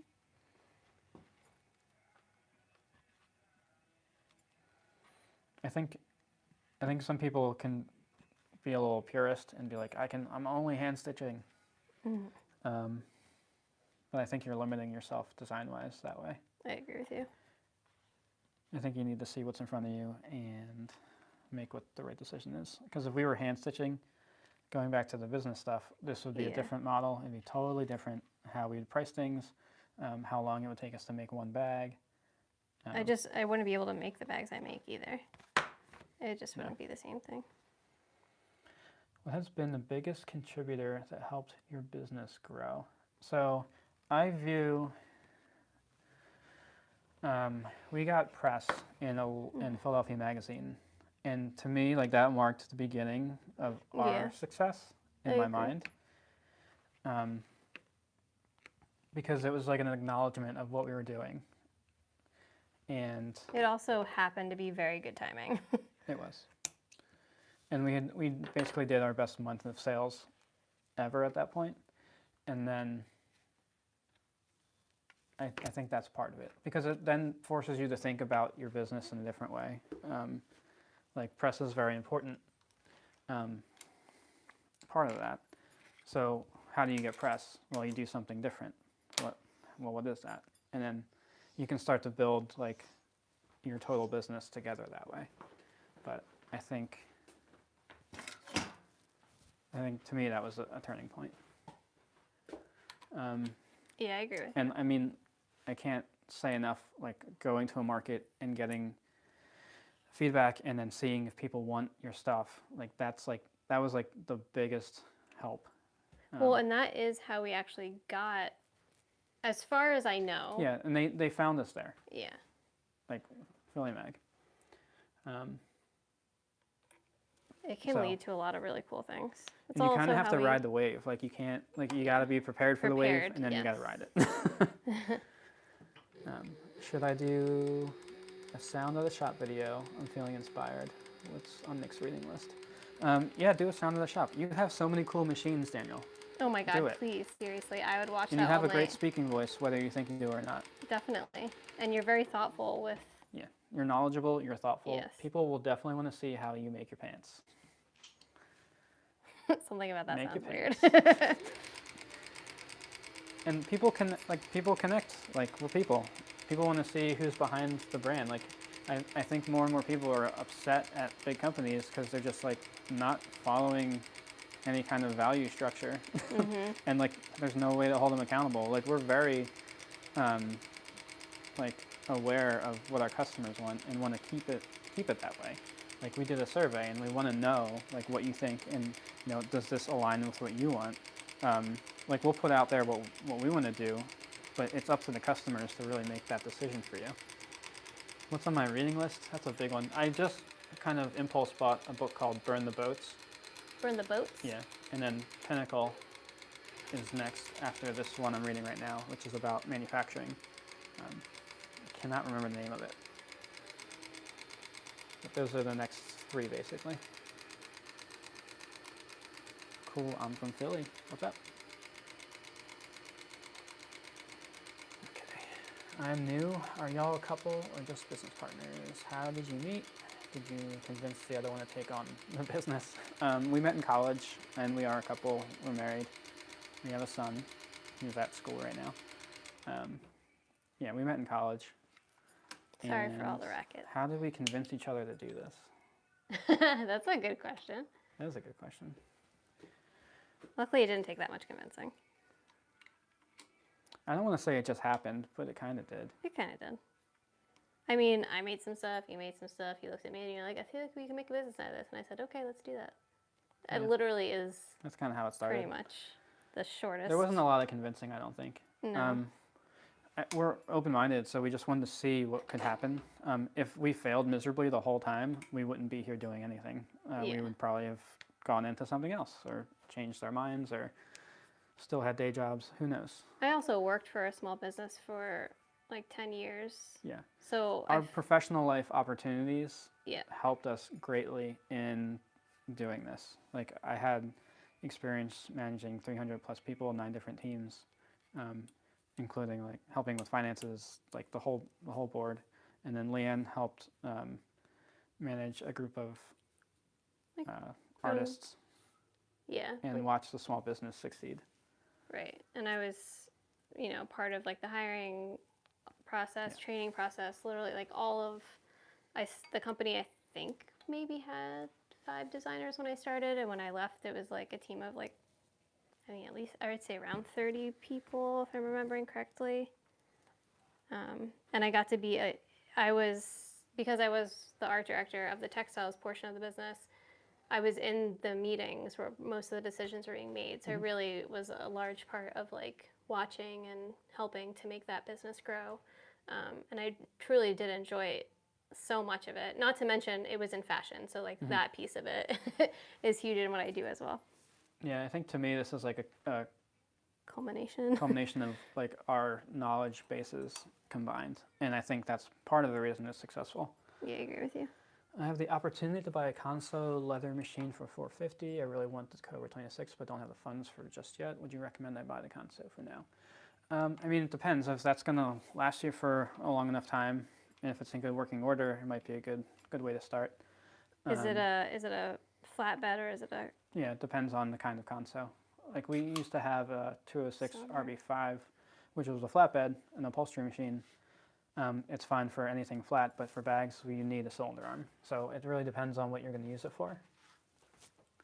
Me Without You is also from Philly. That's true. She designed a T-shirt for them I did. back in the day. Would you make for brands or just your own? So we get this question almost daily. We do not produce for anyone else. It's just us, and for our brand, and that won't change. We're not interested in doing private label or anything like that. Yeah. I definitely appreciate that you are interested in the quality of product that we make, but it's just we have zero time to do something like that. And it's honestly not where our passion is. Like we want to make our own goods. We want to design our own goods. We don't want to make other people's stuff. So we definitely get that all the time. Yeah, and it's totally fair. I understand why people ask Yeah. us. I mean, we show what we do all the time. Yeah. But there's tons of people out there that will make your stuff. It's just hard to get. It's definitely hard to get that to happen. It is. I can understand that. All right, let's try this again. I hope that didn't come across as mean, but we just don't. Slightly aggressive. It's just It's hard 'cause we we get just that get it question a all the lot. time, We and do. like I think I have that on our FAQ. Not that everybody reads that, but Yeah. And believe me, we are not mad at you for asking that question. you can. This is the time to ask all the This is questions. about as angry as I get. Yeah, and I'd prefer to answer that question here, I'd say, rather than like having Sure. to type it out. Well, I think I don't know anything about your business, but like I feel like we get a lot of people who are just beginning Yeah. asking that question. And like even if I was a manufacturer, I would have a lot of questions about your product and what you're doing, and Before it would ever, yeah. you know, are you going to pay me? Like it's a lot of questions to ask, and there's just a ton of trust that needs to be built with your partner to do that, your manufacturing partner. How do you feel about strategic collaborations and wholesale places? You know your customers exist already, and you're getting paid even if it's not for retail to get in front of those customers. That's I a really think to good view it as an question. experiment, like try it out, see how Yeah. it goes. Does it work for you? You don't know. I mean, I feel like anything. Yeah, I feel like that would be something that would be interesting to try. Something that we've considered, being in like a boutique or something that we know aligns with what we do, and has our customer. Yeah. I think from those types of experiences, whether it works or not, you just learn so much. It's totally worth it. And I think that's a good way to view a lot of the risk that you take. It's all learning. So if you learn that something works, great. If you learn it didn't work, that's great too. It Yeah. changes how you approach it. It's true.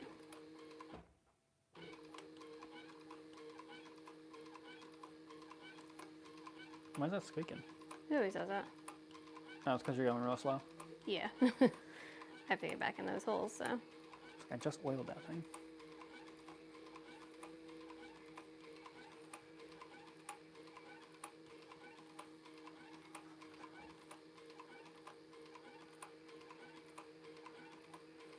I think there's a lot of moving pieces to that question too. Like, Yep. a lot of times I think that happens on what's the word, consignment.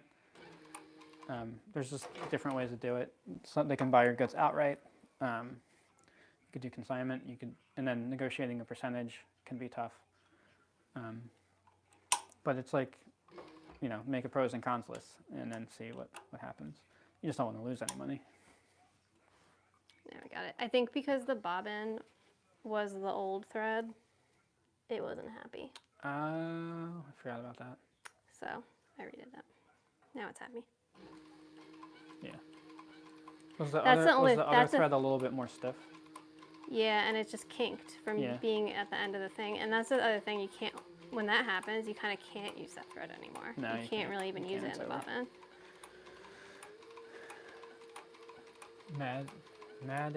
Made it at the last minute. What's going on? I don't know if you missed anything. We're just talking, whatever. I think you're giving out very solid advice. Oh, hopefully. How many hours do you work in a typical day? We try to keep it to 8. I don't really know. What do we do? What do we do? It's all right. It's right around 8. We're not interested. We talked about it earlier. We're not interested in working like 25 hours a day. I don't really know who is, but Some people are like wild. I don't know what they're doing. I feel wild sometimes, but like that's crazy. She's like with or without. Come on. I'm not a whiz guy. Nah, I'm not either. How about last minute inflatable car wash dance for strong clothes? Yeah. Ooh. I used to live in Bucks County, Oh, cool. just right over there. Yep, not far at all.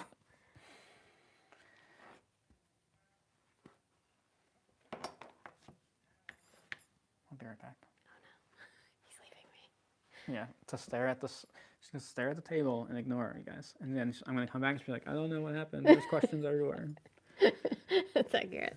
You guys running early mornings to afternoon or later? It's kind of broken up throughout the day because like we take Wes to school, he comes home, we have lunch.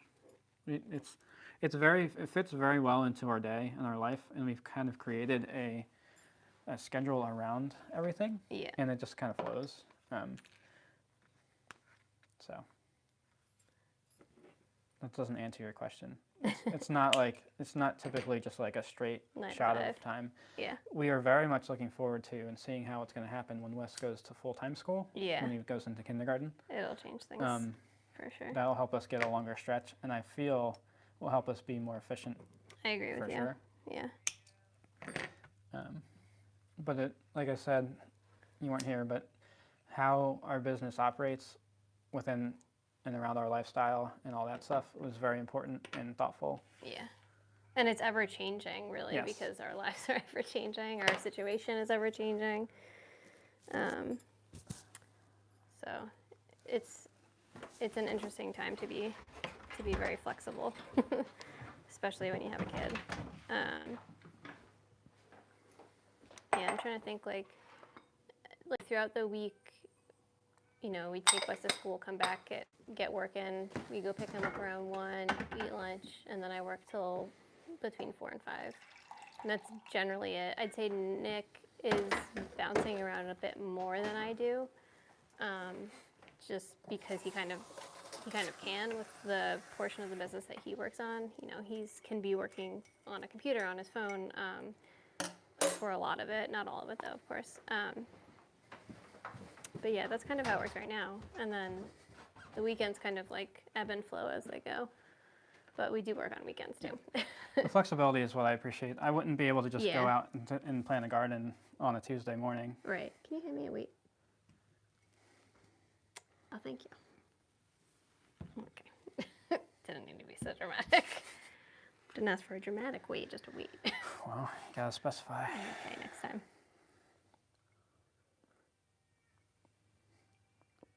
And like also, like Wes gets a bath. Right, you're doing some work. And then I come downstairs and like finish some things.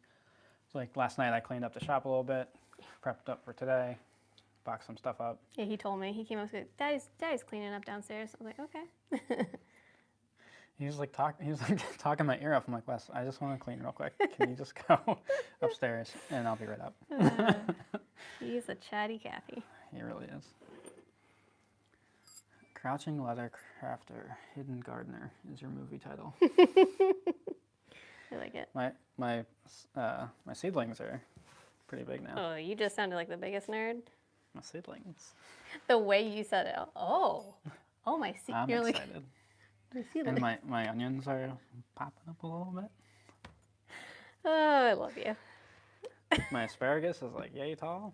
I can't eat it this year. Relax, everybody. Okay. I gotta wait until One next more year. year. So You're almost the there. crowns can grow and do their thing Oh, and have a it's turning sustainable real harvest nerd right for now. 25 years or more. Or like a dad Listen. nerd farmer. What's wrong with growing food? It's awesome. Nothing. It's slightly off topic, I would say. Whatever.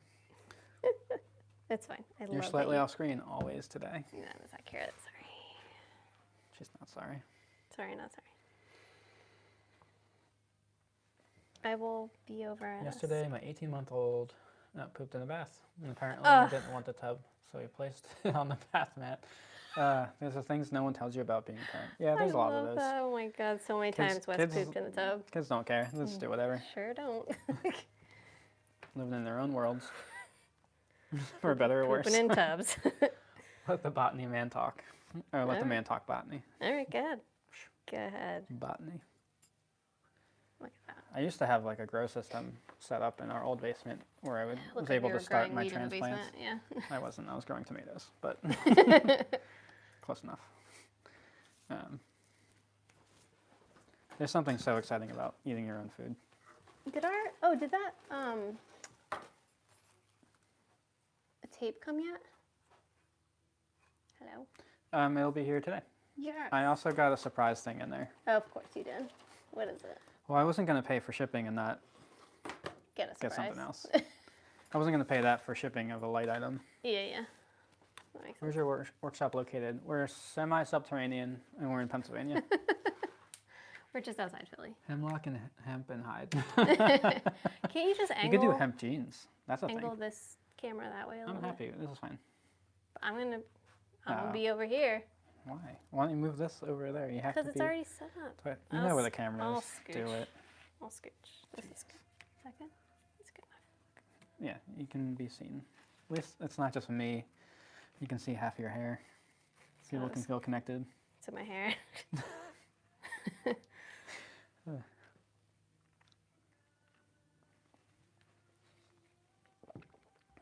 Well, that was good. That was good. It's good. It's good. It's good. It's all good. It's all good. Where did my tripod? Oh, there it is. I can put that stuff in. Ah, Sorry. you guys are so cute. We've known each other for a very long time. It's unfortunate for all of you. You going to the, I can't say this, Lina, I know what it is, in June. We're not, it's in New York, right? That one. It's in June this year? I thought it was July last We missed year. the one in Milan in February. We weren't planning on going to it either, but I was like, so what? I Didn't start bought planning on Milan. they have like a book. It's not worth it. I Don't bought it and don't get it. Don't ever get that. It was expensive and it Not worth it. broke my heart.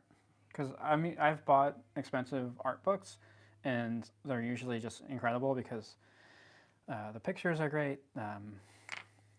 This was, if I saw it in person and then I saw the price, I would have not bought it. Obviously, yeah. It was cool for what it was, but it wasn't worth what I paid for it. What are your goals for moving forward? Do you think you'll ever have a storefront workshop? So that's one of the goals. I think, especially as we get into it more, our goals have changed, I think, pretty significantly. We're talking about some stuff that we probably never would have talked about when we started, Like what? like trying to build like our own manufacturing system. Oh, okay. I don't think that was really on our mind when we started at all. Not like that. Yeah. It was on mine, but not yours. I was going to say, I kind of feel like it was, but okay. Anyway, I think our goals change for sure as time goes on. Yeah. But we want to get a place outside of our house, like a commercial space, eventually, so that we can hire people and train and teach the leathercraft ways. Yes. But so that's like the big goal so far. Yeah. Um, I'd say if we do a storefront at any point, it's down the road further, actually. Just because, like, it requires so much time. oh, so are you going? I don't know if we are. Going what? Oh, to the show. We registered for the one, I think, last year. And we didn't end up going. I can see a store in New York City. Yeah, like a flagship. Mm-hmm. We probably, to be honest, would do that in Philly Yeah. if we were going to. Which, because just for ease of, I don't know. It's not off the table, that's for sure. No, it's not off the table. We'd have It's to just definitely further down find the the right line. place, the right space. Like we wouldn't just want to do a thing. It would have to really fit with what we want to do Yeah, and make sense for the timing. exactly. Like everything we do, we try to be thoughtful about it. But yeah, I could definitely see us with a flagship. Especially once But we that have would like have to be post, in my opinion, like after having a we set up like full team. manufacturing setup, because we Yes, just simply cannot exactly. produce. And be in a store, Yeah. like, 6 days a week or And whatever. also support website orders. Right. What would you tell your 2016 selves, knowing what you know now? Okay. I do and I don't like this question. Because I don't feel like I'd tell myself anything. Yeah, I think it's so important to learn stuff on your own and figure it out. Maybe there's like a couple shortcuts I would have told us, or like, hey, don't do that thing. But I Or, still like, think it's get that important to finger make press a those little mistakes and earlier. learn. Like you have to do that. If you aren't, then you're not progressing.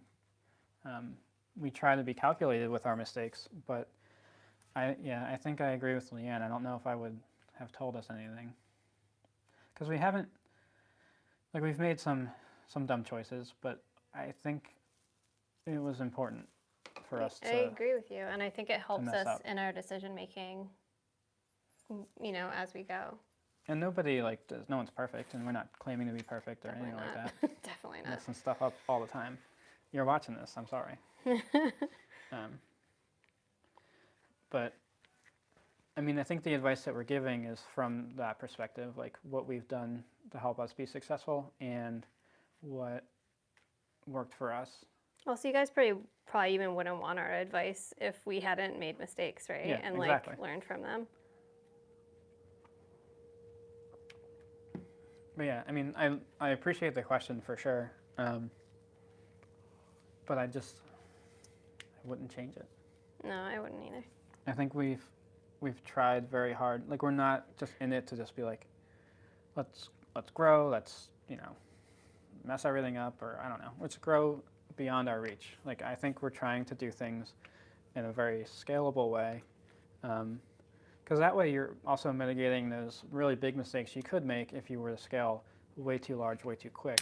Yeah. I think I said it earlier. If we just pretend, we're going to take out $100,000 in ads and we're going to post them everywhere, and then we're going to get millions of dollars of orders. Well, how are we going to fulfill those orders? Like, we can't. Not right now. So, like, you have to do things at scale of what you're capable of, and always be looking at the next thing to try to keep your ability to scale growing.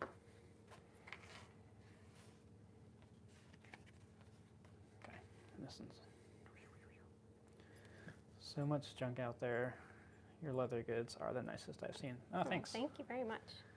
Thank you from the shoulder. Thank you. Oh.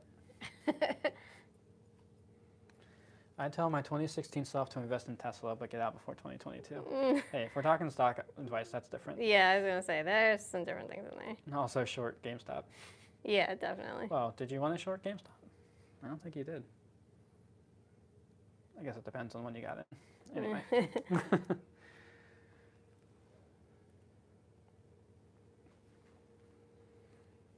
Yeah, I think we've tried to be really reasonable with how we run this thing. Yeah. And I think it's also important, we're not really that great at this either, but it's like celebrating your wins. We're not good at that. We're that not is really accurate. that great at it. Because I'm always thinking like down the line. Next, yeah. And she's always like, what bag's next?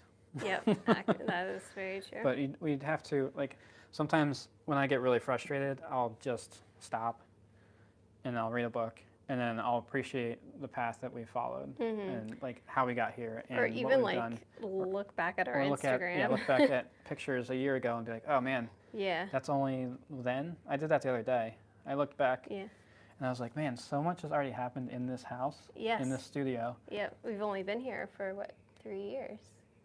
3 years in August. Yeah, it'll be 3 years in August. Which isn't that long of a time. No, not at all. And It it's feels like just- we've been here for 5 though. Yeah, we've had a lifetime in here already. Yeah. I love how the hedge funds got clipped by Reddit on GameStop. Why leatherwork? Question mark. That's you. I just like the material, I think. Yeah, I think we were both pleasantly surprised by working with it. Yeah. I never really would have thought myself like, oh, it's working leather. I wouldn't have thought myself like a bag person Yeah. either, because I don't like consider myself really a bag person, but I do consider myself an accessories person. I really love accessories. I think if I were to like go back to school or something, if I could go to like FIT, I would go into their accessories program, and I'd probably really like it. I don't understand much, but it's a pleasure to watch you. Oh, thank you. Sorry. I don't understand a whole lot either. Yeah. How do you envision a future store looking from a design perspective? Would you sell other products other than your own? So yeah, We we've would. thought about this Yeah. before extensively.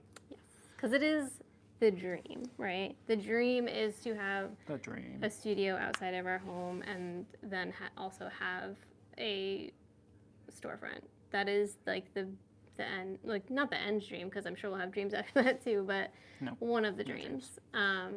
And we've definitely thought about it. And we would definitely carry other people's products, not just our own. And we just curate it really cohesively to like what we do already. And they would of course be like, you know, smaller makers. Honestly, we would likely start out with people we know. Yep. And then I'm sure we'd create like a vetting process. But it would, like your store, in my mind, should be an extension of your brand anyway. So you already have a lot of cues to pull from. Definitely. And then it should be a pretty seamless experience. And just that have was a big even video like screen with us talking on it. no. That's not what would happen. Even when we did do shows, that was one of my favorite things. Is I always loved setting up what the booth would look like, because I felt like I got the chance to make like a mini store. And I suggest that to anybody who's going to She loved it. It's the thing I miss the most actually from doing shows, besides just like being able to talk to people in I was person. supposed to say don't short GameStop. Sounds like a horror plot. 3 years feels like 5 months in the leather basement. Then you come out and it's time. I Time's meant that gone in like a without you. happy way. Yeah, we crammed a whole lot into this last couple of years. Yeah, We're good at that. we are. What time is it? It seems we're in a Oh race my. to get out of the studio basement. Oh, wow. Yeah, it's late. What's happening? I don't know, but we gotta get that kid pretty soon. So, well, someone's going to complain about how long our lives are. So I'm sorry. Oh, If you've gotten this far, I apologize. Brick and mortar dead, question mark. No, I think it's just different. So I think, all right, strip malls, everyone expanded, everyone overexpanded, right? So you have all these companies that have way too many stores. So I think the future is basically flagships in each market. That's how I envision it. I like that. I So like that a lot, if actually. you have flagships in certain markets, and that's just how it goes. Don't overextend yourself. Obviously, you start in one place and then see how successful you can be, and then, that's how it works. So that's what I think of when I think of. So it's so tough though, because like the reason the expansion in all the places exists is because the infrastructure allowed for it. So you have to. That has to be in place somehow before you can even think about anything at all. Because you won't be successful if you can't get your product to all these different places. But that's why scaling appropriately is helpful.